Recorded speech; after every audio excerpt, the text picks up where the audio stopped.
The festive season has arrived, and many Kenyans have already made plans to travel for the holidays as they make time to rest, take a break from their daily routines, and connect with their loved ones. That sounds like a good way to spend time during the Christmas break, but what if those plans don't fit within their budgets? Mint starts now. Also on Mint, the back to school rush, how parents can prepare for school fees. Paint, fabric, and newspapers, the art of Cyprian Kiswili.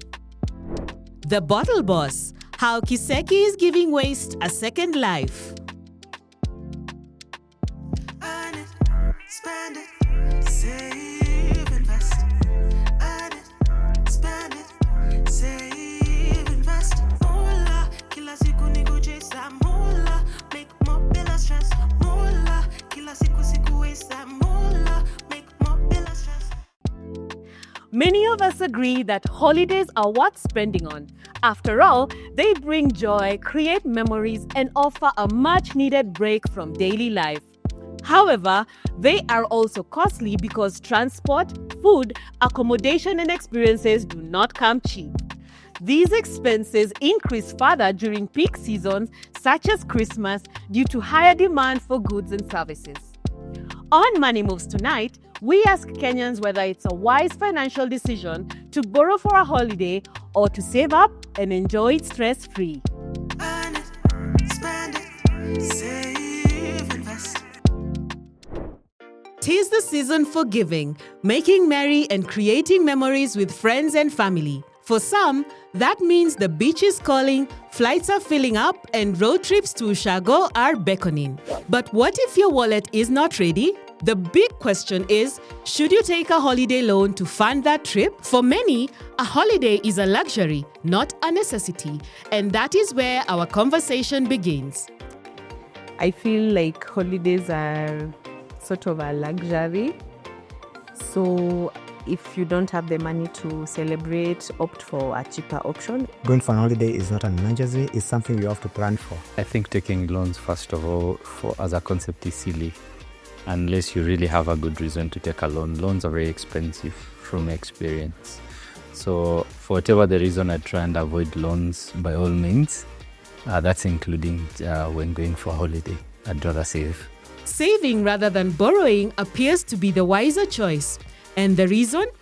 Debt takes away the joy. If you're saving for a holiday trip, it should be something that you enjoy throughout, even if you're done with the holiday trip. I don't have to think about debt now. If I do have debt, I'll enjoy my trip. Then later on, I'll be like, how am I even paying this debt back? If you don't have the money and you go about borrowing from different places, I feel like that's not a wise money idea. So, how do they go about planning their holidays? So I did a plan based on that. I knew I had to save during the year.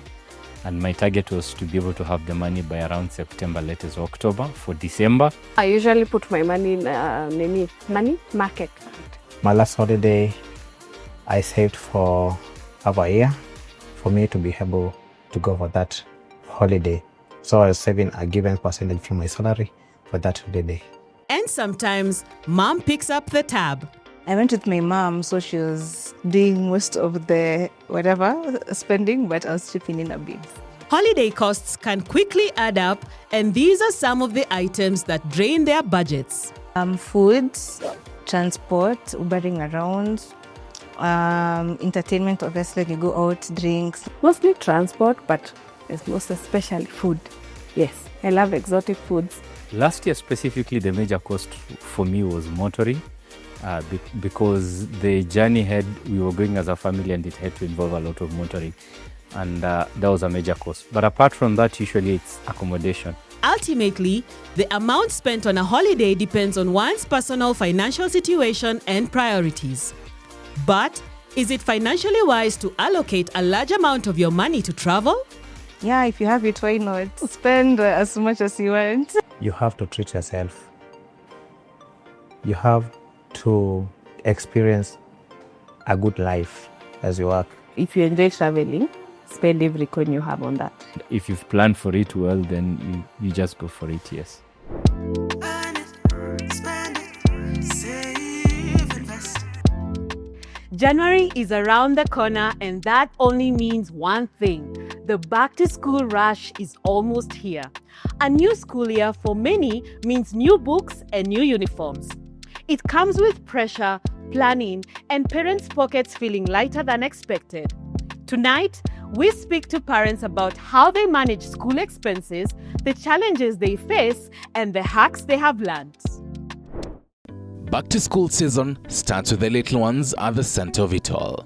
Their ages and personalities shape the parents' decisions. I have two kids in school, one in grade 5, the other one in grade 9. I have two daughters. One is going to grade 2 next year, and the other one is going to playgroup. My daughter just turned 2 years old. School is not just a place where children go. It is one of the biggest things families plan their lives around. School fees averages between 20,000 Kenyan shillings to 2 million Kenyan shillings per term, depending on the school and the level of education. The challenge, however, is not the amount, but the timing of it. January has a way of arriving loudly, with expenses that hit all at once. They grow way too fast, especially for things like dresses or shoes, whatever maybe you thought would last the entire year. For example, the shoes, you find now that they are a bit smaller, so you have to buy a new pair. When they are opening schools, you have to do almost everything. You start with the school fees. There is budget for stationaries, budget for uniform, and then also now other expenses that in most cases you can't be able to predict because these are kids. For some parents, loans become the quick fix.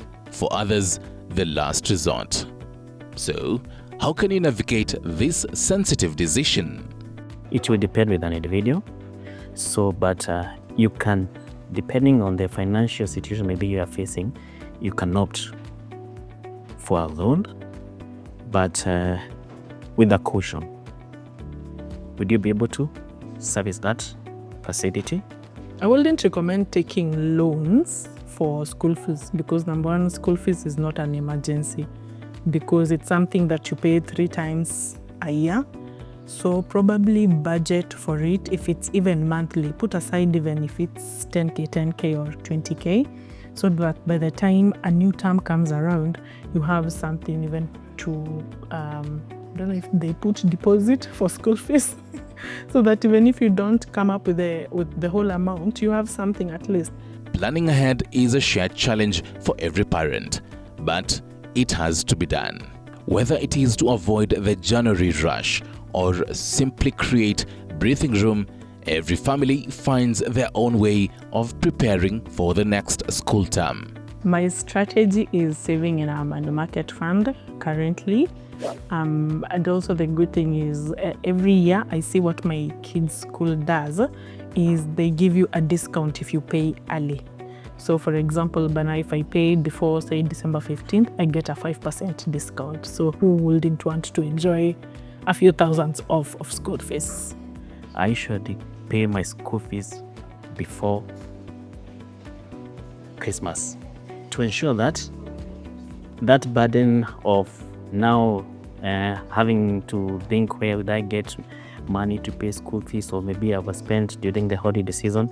To avoid that pressure, I usually pay before, actually by 20th December. I think it's always important to plan ahead, and we sat down as her parents and decided that it's important for us to prepare before she gets of age to go to school. Now she's going to school next year, so as she turns 3, and so it's important for us to ensure that we have what it will take for her to go through the education system. And so we decided to start saving immediately she was born.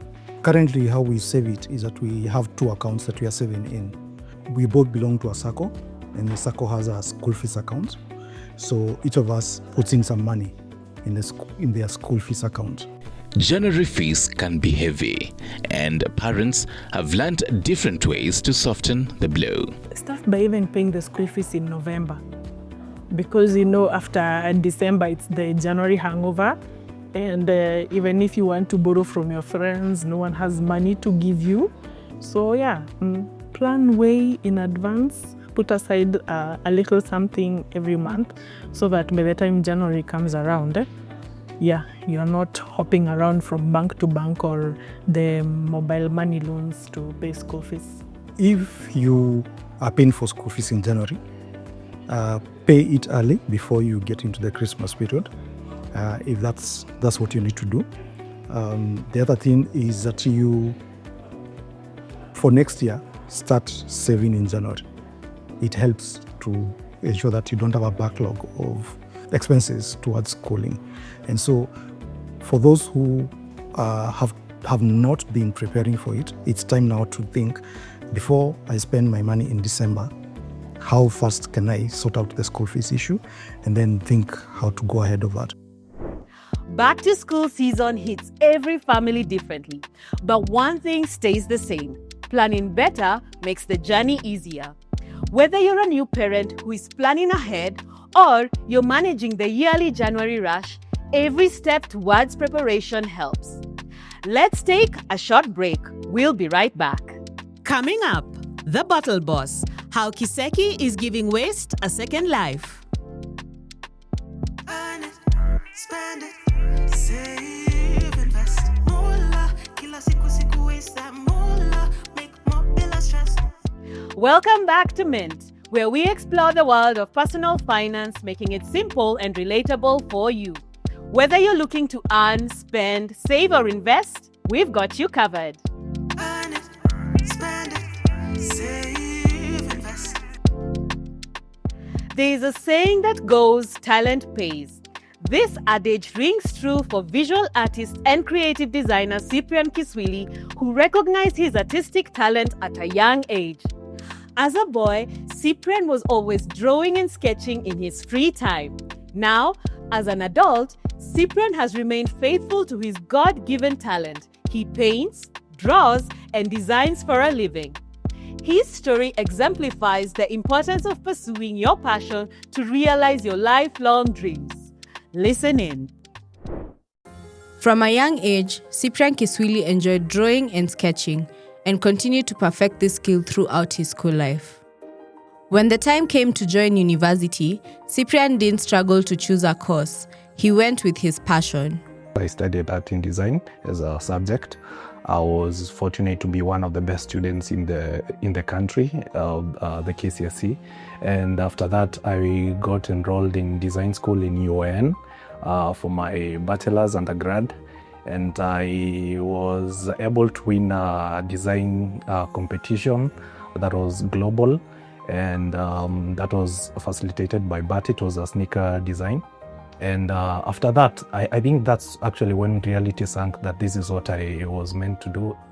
Through the education, I also got a scholarship to study my master's, still at the same campus, majored in product design. So tell us, when did you open this art studio and how was the journey? At the time when I was graduating from my undergrad, I was still I was working from home, doing my artworks there. And the way I work on a bulk of a lot of painting. So it was becoming very crowded for my small place. And with time, I started having the ambition to have an art studio where I could showcase and as well be my storage for all my artworks and everything that I've done, and also where people could come in and see the art, apart from now the exhibitions that I have out there. And slowly I started, and I got an art studio sometimes in last year, but one. Immediately after graduating, after winning the sneaker design, I got a call from the shoe company, and of course I started interning there, and after a while I got a permanent job that I worked in for 3 years. And after that I also moved to another Kenyan lifestyle company called Kitukali. It was an exciting because we were able to create not just footwear but also apparel and just the lifestyle fashion. I've been working at Kitukali for 3 years now, and then of course now apart from that also kind of pushing my art on this side. Most of my creations are mixed media. By mixed media I combine 1 or 2 different types of media. Paint is one. the artists will just dominantly just use paint, but I like to add an aspect of other foreign materials. And two of my main other medias that I also use are recycled fabrics, as well as newsprints and newspapers. During my time at Kitukali, which we were using a lot of fabrics and even designing the fabrics, I would take the wastes and also collect some waste from the local tailors and try as much as possible to just upscale and try and make them into artworks. Why did you go this route of using mixed media? I think for two reasons. One is when I was starting, of course, materials are quite expensive for artists, and it's not always easy coming up buying all those paints, especially when you're getting started. So I tried to be creative and see what other stuff I could use, and I found the wastes, which was the fabrics. And the other reason is that the African fabrics carry a lot of storytelling, a lot of rich history in them. So once I combine that in my art, it becomes really strong, and slowly it became my identity. Though Cyprian's art practice may seem smooth, his journey hasn't lacked challenges. One of the biggest challenges is the cost of art supplies and everything. From way early on, it's always been quite pricey, but you kind of also learn to, as much as you it's also a business, so as much as possible you invest into that. I kind of see it as an opportunity, not really a challenge. Like the local art scene is kind of growing, and of course a while ago it wasn't that vibrant. There are a lot of artists right now, and galleries and art collectors alike are beginning to come out. Even Kenyans themselves are beginning to collect a lot of art. I see that growing, so I kind of see that as an opportunity. And what are your future plans as cash art? Yeah, mostly I would want to grow into my practice. I want to showcase internationally, have exhibition and a lot of collectors from all over the world even, and as well as locally as well. People really appreciate that. And I'm also thinking into moving into art mentorship, especially for kids. I'm very passionate about teaching. I've done it a while. So I'm thinking in the next few months or to have like a teaching practice, especially for kids. Yeah. Earn it, spend it, save, invest.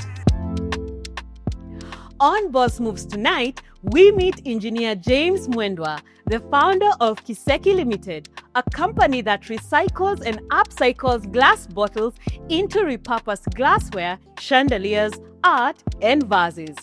When he launched the company at the end of 2023, he was the sole employee. Now, 2 years on, his ambitions are greater. Hi, my name is James Kitavi, MD Kiseki. Karibu Kiseki.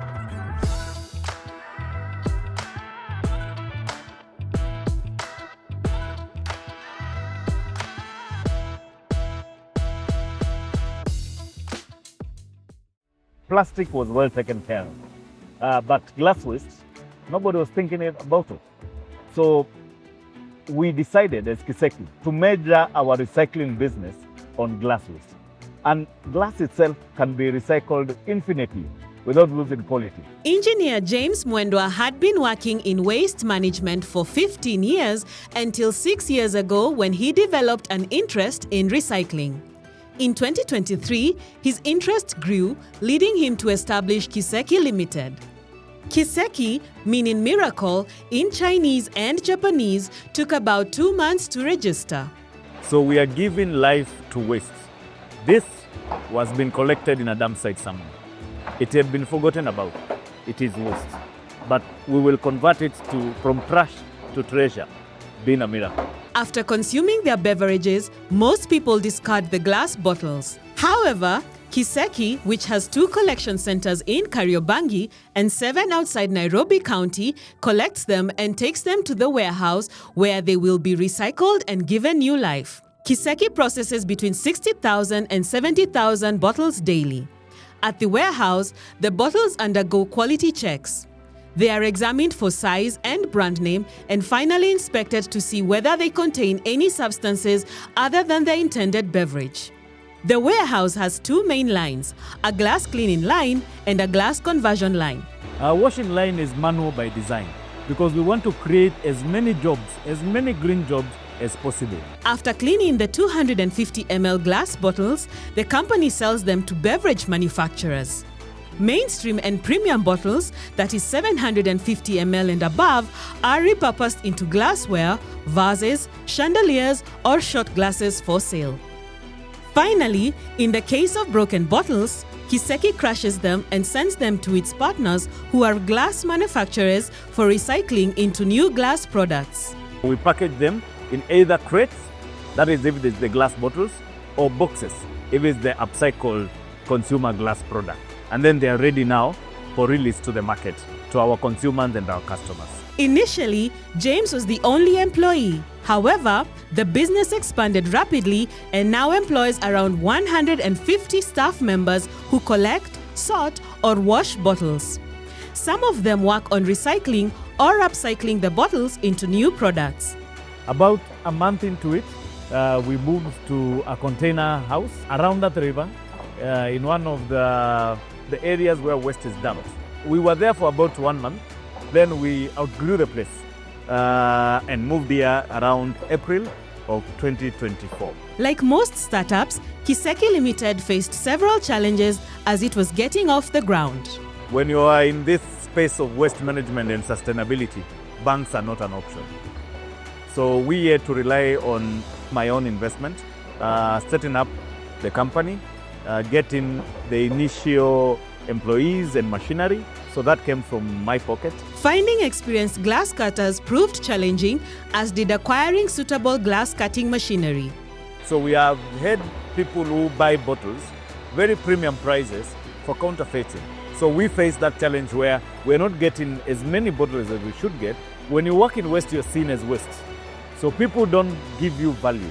Even getting people who are interested in coming on board to work with us was a challenge. Despite these challenges, James reveals that the success of the business depends on its people. The company's focus is on people, planet, and profits. Profit is last, again by design, because it's the life-changing moments that we have granted to people, former dump site workers, now who have a career. I've heard people who have gone back to university, yet just about a year ago, life was intolerable. My, as Kiseki, biggest achievement is seeing a lady called Mweni, who I met in Dandora dump site. Today she's in Kiseki as a supervisor. Her kids are in school. She has a good roof over her head, and they even enjoy going on holiday. That is my biggest success. And we have 150 of these. So you can imagine the story. Initially focusing on recycling glass, Kiseki's future appears promising, with plans to create more financial opportunities for communities from recyclables. We intend to manufacture glass bottles, either for the beverage industry, for the pharmaceutical industry, or just for water. We want to be entrenched in our communities. We want people to participate actively in sorting waste at source. Every Kenyan generates about ½ kilo of waste every single day.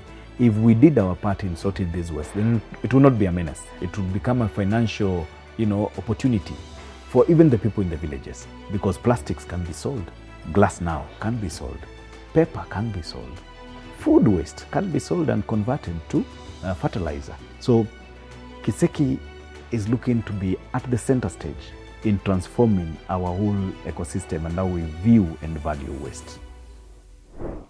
James' story shows you how passionate he is about the community, the environment, and looking to the future. His focus is on decentralizing and expanding business operations. He also wants to employ and train more employees who, like the rest of the Kiseki staff, will earn a living wage.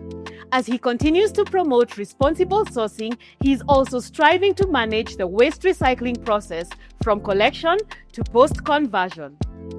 That's it for this episode of Mint. We hope you're living with fresh ideas about investing, spending, and what it takes to keep going as an entrepreneur, and maybe a new respect for flair too. For more information, visit mint@mula.co.ke or tv47.digital. Stay safe and keep minting. Until next week, I'm Lydia Nyawera.